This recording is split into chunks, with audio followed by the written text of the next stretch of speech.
Hi friends. మీకు జ్వరం వచ్చిన ప్రతిసారి టైఫాయిడ్ అనుకోని ఎక్కువగా యాంటీబయాటిక్స్ వాడుతున్నారా?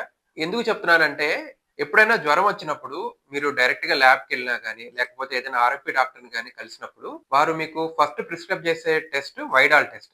ఈ వైడాల్ టెస్ట్ రిపోర్ట్ డెంగ్యూ, మలేరియాలో కూడా లో అమౌంట్స్‌లో పాజిటివ్ రావచ్చు. బట్ ఆ ఒక్క రిపోర్ట్ చూసి మనం యాంటీబయాటిక్స్ వాడితే మనకి యాంటీబయాటిక్ రెసిస్టెన్స్ వచ్చే ఛాన్సెస్ ఉంటాయి. ఫర్ ఎగ్జాంపుల్ మీరు ఈ రిపోర్ట్‌ని గనక చూసినట్లయితే ఈ వైడాల్ టెస్ట్‌లో రిఫరెన్స్ వాల్యూ మీకు 1:20గా ల్యాబ్‌లో ఇవ్వడం జరిగింది.